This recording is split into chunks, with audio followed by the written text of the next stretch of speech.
Well, welcome everyone. This is David Morgan of themorganreport.com, and today I have Brandon Ahearn with me. Brandon reached out to me on LinkedIn, and LinkedIn has definitely produced some very interesting contacts over the years, Brandon being one of them. And he has written a book that I've read rather rapidly, but I went through it all on basically relocating in Europe. And I'm probably going to do a follow-up with someone that's a member of the Morgan Report that's living in Thailand right now. And there are benefits to this. So first of all, Brandon, the first thing we need to do is get to know you a little bit better. So why don't you give us a bit of a biography? Sure. Well, today I'm talking to you from Spain. I was just at a conference at which I presented opportunities for relocating to Switzerland. I happen to be a Swiss citizen as well as a US citizen. And my home is in Lugano, in Switzerland, which is in the south of Switzerland, in the Italian-speaking part of Switzerland, which a lot of people don't know that there's actually Italian-speaking part of Switzerland. But we are 300,000 people, and we speak as a first language Italian. I'm 56 years old. I lived about half of my life in the United States and the other half in Europe. Before I left the U.S., I was born in New York, and I lived in a few other places. I did a law degree. I was admitted to the bar in the U.S., and then I did another law degree in Germany, and I ended up moving from there to Switzerland, and that was in around 2000. So I practiced law for a long time in financial services, in industry, and then in technology. So for about the last 15 years, I've been in technology, working in software and blockchain, in doing some AI things, and in software development. Along the way, I picked up a CFA as I was in the financial services business. And then about 2 years ago, I started working for the Swiss government to bring tech companies to the southern part of Switzerland. And it was the first time I hadn't worked in a law role in a long time. And it entailed going to conferences, talking with people, networking, reaching out. And I found out that I was really good at it. And I also enjoyed working with the founders of the companies. You know, having come from the tech field, I was able to relate to those people quite well. And they were keen to move to Switzerland. So I did that for about a year and a half. And then I realized I was really good at it. So I'd set off on my own. So besides my legal and business consulting, which I do now for my own account around the world to clients, I started last year to also help what I call affluent people and businesses to move to Europe. And in the context of that is the book that I wrote. And I also have the company and the website, yourplaceineurope.com. And there I help people move to Europe. I would say today it's about 80% people coming from the United States. But I do get other countries as well. I particularly like to work with people from the U.S. because, you know, having grown up there and having part of my family there, I can really relate to those customers very well.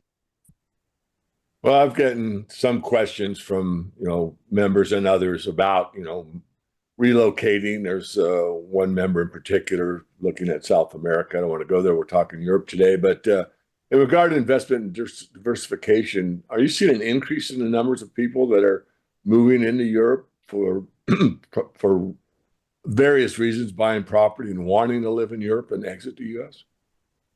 Definitely seeing that. I started going back to the U.S. to visit in the beginning of 2019. My father had a stroke, and for a couple of years, I was going over quite frequently. And I was very surprised at how many people from whom I would have never expected it were saying, I think to retire early, move to Europe, or my kids are thinking about moving to Europe. Could you help me with that? And I'd been away from the U.S. for about 10 years, and I was really surprised to hear that. So back in 2019, I was already getting it, and now it's quite a bit more. And if you look at some of the headlines in the newspapers and such, there are a lot of statistics about people that are thinking to move overseas. So a lot of people are saying, okay, now I've done enough of this life. I want to live somewhere else. And others are saying, oh, I'd like to buy some property, use it sometimes, perhaps not be a full resident in that country, let it out later and get some diversification, get foreign real estate and real estate denominated in another currency. So I am seeing an uptick on that. Very good. I have been, traveled fairly widely myself, and really I only speak English. I have a very poor, broken Spanish, which I can kind of get by with.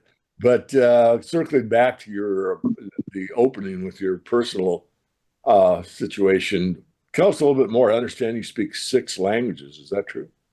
I do. I do. I do. That's a big advantage when I'm working here on the ground for clients. I mean, as you can see, I can relate to you and US people really well. As a matter of fact, one of the consulting packages that I offer at yourplaceineurope.com is called the quarterback. Because even though I've lived in Europe for half of my life, I still like to follow American football quite a bit. Oh, So so yeah, when I work on the ground, it would be one thing to be an English speaking outsider directing some of the operations. But it's a big difference if you can really be on the ground and what, like I say, in the trenches. So I'll have clients that are buying something in Italy. They don't speak Italian. I'll find somebody to support them who is relatively good at speaking English. But it's never the same thing. So I'll typically stay on the phone. I will translate if something is unclear. I'll look at the contracts also. But I can do that in Germany, Austria, Italy, Spain, France, Romania. I don't speak Greek. I don't speak Serbo-Croatian, but in those places, I can pull somebody in that I trust. So really, my concept is to be the interface. I approach it a lot as the way I did when I was practicing law, in that standing by the client, protecting the client, his interests. I do everything in his best interest, and then I bring in the various people to support his or her transition to Europe. And a lot of times it comes down to really understanding the language and being able to read the contracts and the local documentation. So that is a big advantage. From my experience, which is limited relative to yours, but when I do my broken Spanish, or at least attempt it, it seems like it builds rapport much more quickly when I'm on a mining visit in South America or Mexico or whatever. It just seems that there's just an affinity that people, and you're the American that, oh, he's trying to speak our language or whatever. That's what I that's what I found for myself. But I want to follow up on that a little bit, since I've never gotten through any of these. It goes back to the cassette tape days, where I was learning Spanish and popping a tape, and then of course they've been on CDs and all that. Would you say, is there one like Babbel or whatever that you use or you would recommend, or you just do it differently, or what do you do to learn six languages? Do you have one particular course that you think is better than others, or is it a random thing? No, it comes a lot down to life experience. I'll give you an odd one. I speak Romanian. Very few people speak Romanian. That's because I worked there for a while. I married a girl from Romania. Her family only speaks Romanian. So if I want to have anything to do with the family when I'm there, I had to speak Romanian. So first I started speaking street Romanian, and then I added grammar, and I took a teacher to help me. Now it's pretty good. It's not perfect, but it's 80% of perfect. So and then you find to get to 90 or 95%, the air is quite thin. So you have to invest a lot of time to get that last bit. I have a huge advantage in that, being an English speaker and an attorney trained in the English language. I can do a lot of the business in Romanian. It's like that in English, but I can also speak Romanian all day if I have to in any context. Same thing for other languages. Very good. Well, you know that there's so much on social media, and some people these days get like all of their news, all their information, all of their recommendations off of social media. And I'm not against it, but you got to separate the wheat from the chaff. So there's numerous people out there talking about investing and relocating in Europe that offer their services. What's different about yours? Yeah, that's a great question. I look at who else is out there and who's offering advice. I wouldn't say I'm that much better. I think I'm just a bit different than the others because I was an attorney for 30 years, because I'm a CFA charter holder, because I've lived in a lot of different countries, because I speak many languages. And I think particularly for people coming from Canada, coming from North America, it's one thing if they get on the phone and they talk to a person from here who might know the things on the ground pretty well as also. But it's different if they talk to me, somebody who can relate 100% with them and understand exactly what they want. So I cover the client side perfectly, and then I cover the on-the-ground side perfectly as well. So I think that's probably quite unique. I think some of it too is the fact that you've been there for so long, right? I mean, some of these people, we call them armchair analysts in the mining business. These are guys and gals that basically sit behind a computer. They read the website, they call and talk to management, and then they put out a report. And there's nothing wrong with that. But what we do at the Morgan Report, not all instances, we don't do it for the majors, but we do it for the juniors, the juniors and a lot of the mid tiers.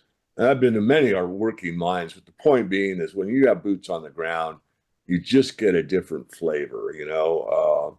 In fact, I don't want to take up much of your time, but one of the first analyst visits I did in Mexico, man, this place lined up. I was pretty green as far as mining trips. It's one of the first ones, and on the bus with other guys, and it's a long trip in and out, talk. I really like it. I like this, I like that, I like the other thing. And one of the old heads at the time said, "You don't want to do this one." And I said, "Well, why not?" And he said, "Because it's in the biggest part of the cartel, and the marijuana fields are like right next to it." He goes, "This is not going to happen." And so that was something I would have never known if I hadn't been on that bus with a bunch of other analysts and this great old man like I am now that knew the ins and outs of the business. Didn't mean to digress too much, but I just wanted to throw that out. I mean, the point is completely well taken. I see people on Instagram and such, and you know they probably provide good services for the small niche that they do. But you know, I've lived in Germany and Switzerland and Italy and Romania, Spain, and I travel everywhere all the time. Also for my consulting business, you know, as a lawyer, and so I'm at that level all through the countries doing projects and things. So, you know, I really have a good feeling for the different regions. And if somebody calls me up and says, you know, I want to relocate to Europe, I mean, that's a very open-ended question. So what I'll do is really I'll spend time listening to that person and understanding what he or she wants, what the current lifestyle is, what the future lifestyle should look like. So a lot of the advisory I do at the high level is just like an experienced friend that says, you know, I would think about this place and this place. Take a look at them, and then we'll talk about it. And while you're there, I'll give you some people to meet, and they can show you around. Or if I'm there, I'll show you around. So I don't want to say it's like on a friendship basis, but it's really on a client understanding basis. Very good. Tell me a little bit more about the book, European Relocation, that you published recently. I know it's on Amazon. Actually, I ordered it. I haven't gotten it yet, but you sent me the PDF, so I was able to read it. Thank you. It's available on Kindle, and it's available on hardcover. It's interesting. You know, through my life, I was always saying to myself, one day I'd like to write a book. And I wrote a book about this philosophy by which I live. It's a completely separate thing, but it's a personal development philosophy that I created, and some of my followers follow it. And I was writing it, and I was talking to a publisher, and the publisher gave me so much insight that I thought I really ought to write a book that sums up the main points for European relocation, particularly for affluent people. Because you know, if you come from, let's say, the non-affluents, then you don't have to worry about taxation too much. You don't have to worry about considering wealth tax in certain areas. But because I was advising, or I am advising people of a certain economic level, you know, I really think about which country is suitable for a tax basis, maybe from a capital gains basis, for an investment basis, to set up a company. So I laid all that out in the book. It's you know, 10 chapters of high level stuff. Talks about getting schools. It talks about finding the right location and finding the right lawyer and such. But it also talks about things that go beyond relocation to, you know, financial considerations, legal considerations. So I think it's quite comprehensive. It's a great place to start. If somebody reads it and says, you know, this is covers a lot of my considerations, you know, that person is welcome to call me, and we could talk about, how we can adapt any type advisory business to that person's specific needs. Very good. So are there other services that you provide other than the European relocation? Yeah, I mean, I do. After practicing law in technology and in financial services for quite a long time, I still do some consulting. I have a company called Waypoint Global Advisors. I do a lot of cross-border technology stuff.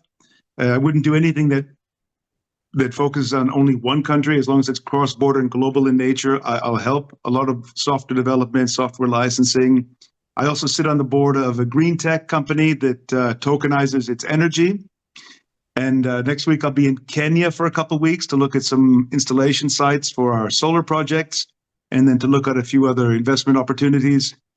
So I do a lot of global business and legal consulting at the same time as I do the relocation advisory. And sometimes they go hand in hand.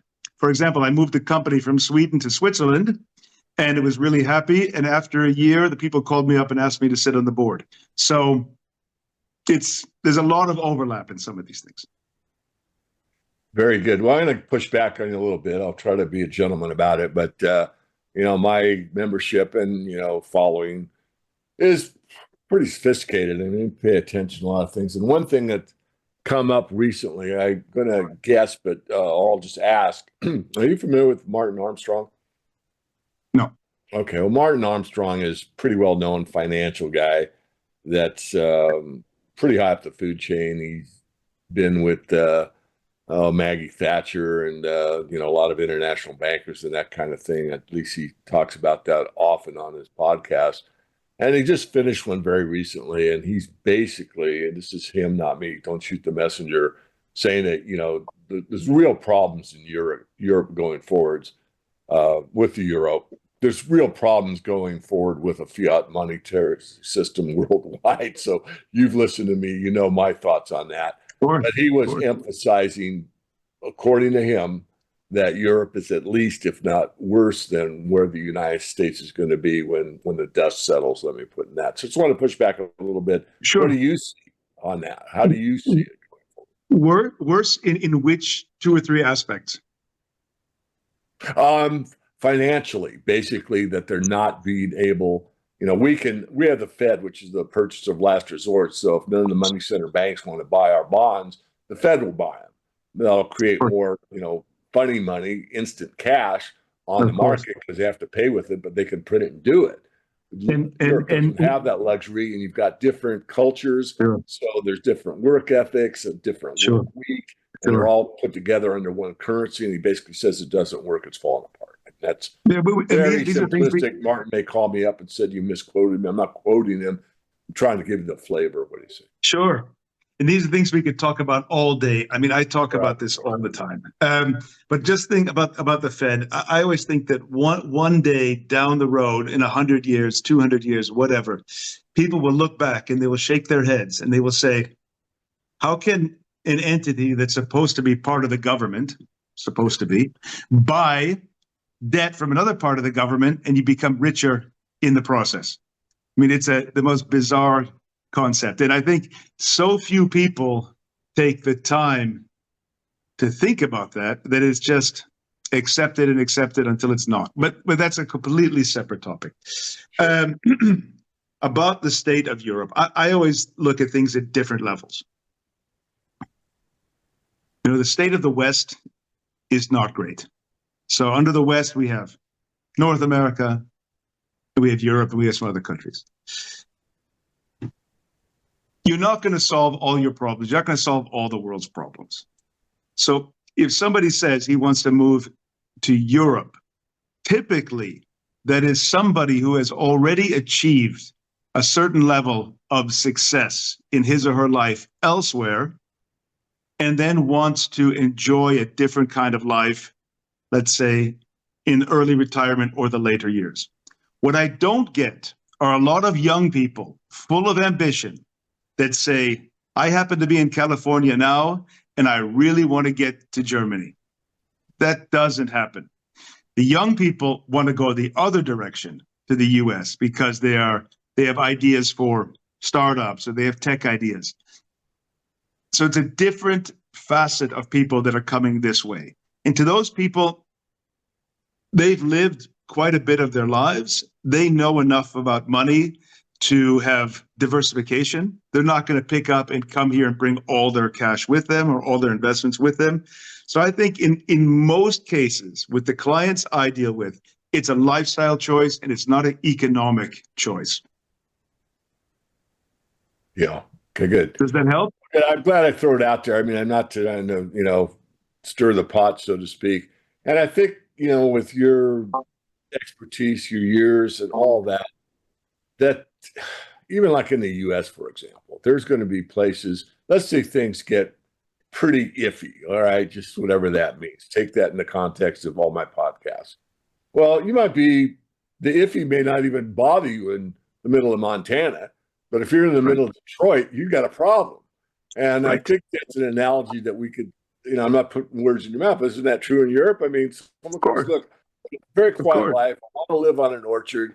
I want to just live on this much a month. And all I want to do is wake up to, an English brewed tea and count the sheep or whatever, and someone else says, hey, I love the city life. I want something. So you kind of custom fit when the exactly right. Exactly right. Exactly right. I go to the US a couple times a year. I love it. It's a great place. I have a motorbike in Arizona. I go riding out Route 66. People say, oh, this country is in so much trouble and everything. I go there. I have a great time. I love it. I would say to people, they come over here, I said, take care about going there. Take care about going there. They go anyway. They say, I thought it was fine. So, I mean, it's really at what level you want to do your analysis critique. At the high level, you could say Western society is in trouble, then Europe's in trouble, then this country's in trouble. But if you want to have your life, you can still have it in a beautiful way.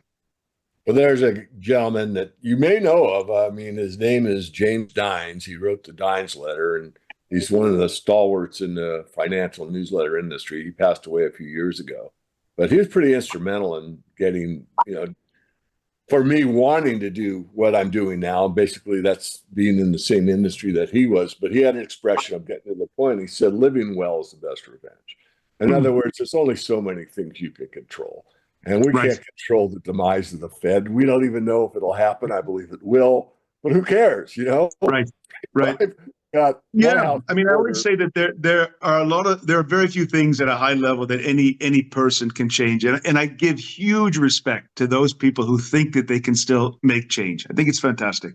Other people say there's not much I can change, so I have to look out for my family and for myself and find different places to live. What I do see is that a lot of people are worried about the USD. And really losing the value of the USD holdings. So I do have clients that say, I want to come over and buy something in another currency. If they buy in the euro, I don't think there's a lot of future in that currency either. But it's a bit of a diversification. I see more and more people wanting to get into Swiss franc investments and bank accounts. And I do work with some entities in Switzerland that are able to take U.S. citizens and bring U.S. money to Switzerland. Because if you invest in the CHF and the Swiss franc, that's a pretty liquid way of being in something that's not depreciating as the way other fiat currencies are depreciating. It's almost a paper form of gold and silver. All right, Brandon, it's been a pleasure. I think we've covered almost everything. Is there anything that you'd like to say or summarize before we close out? No, it's been great. If anybody needs advice, just drop me a line at brandon@yourplaceineurope.com. I'll be happy to get on the phone and have a talk with you. The book is available, and I'm happy to talk to anybody, and I'd love to stay in touch. Well, very good. Real pleasure. Thank you for coming on board with me, and I'm sure we'll stay in touch on LinkedIn or other means.